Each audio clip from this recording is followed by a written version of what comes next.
And welcome to a traditional news at 5 here on your Friday. I'm Joe Paris. We once again are postponing the 208 to continue covering the very important wildfires that are going on across our area, namely the paddock fire, which continues to grow, breaking containment overnight. We're bringing in our team who's been covering this devastating fire all week long. We've seen the impacts in the community already.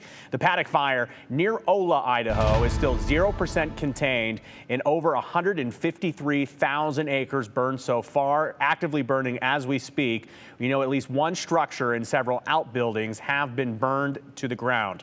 Let's get right out to Abby Wilt, who is near or in Ola, Idaho right now. Abby, what are you seeing in your area?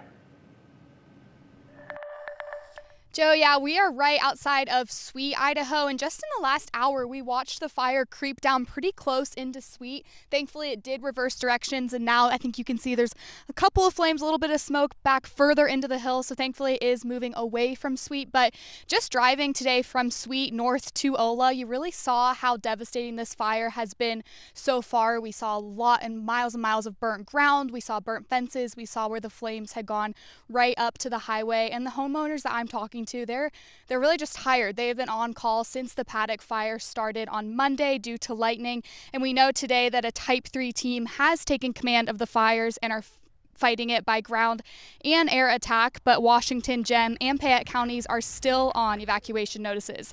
The fire came right up next to Carol McKinney's home last night. We spoke to her today.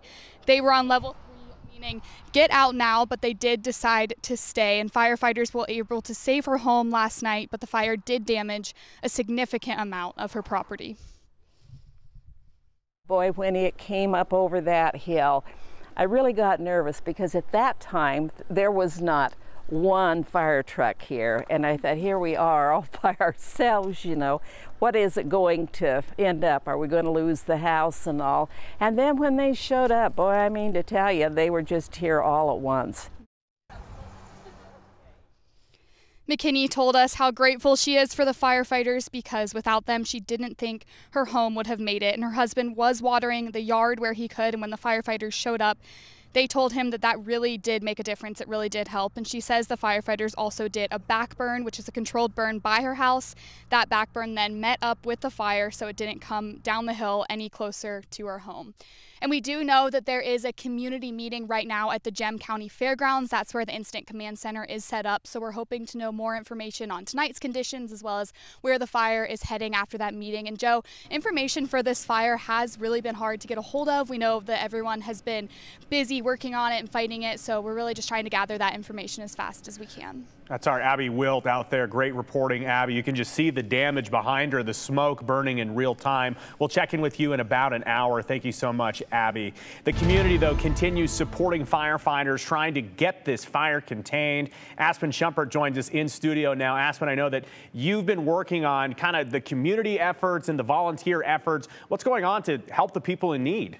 Joe, a lot of the support is running out of the Ola Community Hall. Today, about 50 community members talked about what's been working so far and what they might need to change for the future. The Community Hall is open 24/7 until further notice. They've been working together to provide 3 meals a day and snacks for the firefighters. A lot of the ingredients are coming from Sweet, so they talked about how can they keep people driving them to Ola safe with those flames so close. Gem County Commissioner Kirk Willey is part of the effort.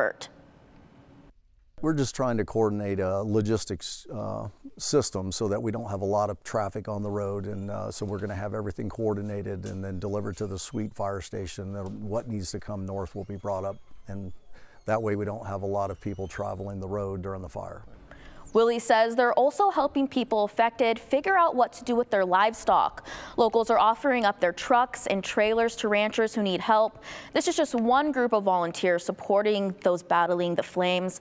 In fact, people have gone so far above and beyond, some aren't even taking donations anymore. Last night, we gave you a look at a drop-off station a group of women set up at the Sweet Fire Station, where people donated drinks and snacks. The Gem County Chamber of Commerce collected other supplies like chapsticks, eye drops, baby wipes, and more. We've got many business owners and local community members that are offering to help. We have actually more help than we need, and that's it just speaks loudly about our community. We have information about how to support these groups on our website at ktvb.com so people can keep tabs on their updates to know if anything changes. Joe. And Aspen, what about the Red Cross? Are they set up or getting set to go anywhere? That's a good question. Red Cross tells me they are in Gem, Payette, and Washington counties on standby to open shelters. So there isn't a shelter set up for the Paddock fire right now. Red Cross is actually at the incident command meeting in Emmett that Abby was just telling us about at the Emmett County Fairgrounds. That started at 5 p.m. and Red Cross says it's possible shelter would be requested to come out of that meeting for the Paddock fire. Okay, good to know. And if that does get set up, we will relay that information as quickly as we can. Aspen Shumpert, appreciate your support. 6 fires, though, are burning near Lake Cascade, and they're calling it the West Mountain Complex Fire. Wolf Creek and the Bull Trout fires are close to containment. 5 of the fires are under 2,000 acres. But the 6th fire in the West Mountain Complex, the Snag Fire, is burning more than 6,000 acres, 0% contained. The traffic on Warm Lake Road remains restricted. All closures and evacuation level orders are still in place. There is some good news. The Bureau of Land Management said that they controlled the Jump Fire that's near Jump Creek, southwest of Marsing. They did that late yesterday. And the fire caused by lightning burned over 25,600 acres. The Sawtooth National Forest says that the Point Campground on Redfish Lake is closed for the rest of the season because of the Bench Lake fire. They're issuing full refunds for canceled reservations.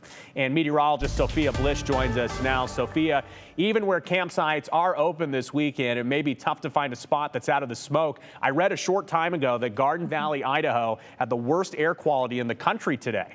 Yeah, very briefly. So it did make it all the way up into that hazardous category, which is above 300 on the AQI scale. And really quickly, within an hour, it was back down out of that. So that's good news, but it did reach that threshold, just showing you how much smoke there has been in the mix today. So this in particular shows the smoke that's at the surface for the past 6 hours. So some spots have seen significant improvement today, including valley spots. We started off in the unhealthy category, now dipping down all the way to moderate, showing that improvement. And Garden Valley is that red dot all the way at the top of your screen in the unhealthy category. So big improvement from hazardous. You can see more of the foothills today. I know this view doesn't really look like a big improvement, but it is from yesterday. We couldn't even see the foothills in the distance. We have a little bit of radar activity going on right now. Some of the stronger storms to the south of Twin Falls and showers towards Sun Valley. And I'll have more details on your forecast coming up. All right, extended look coming up. Thank you, Sophia.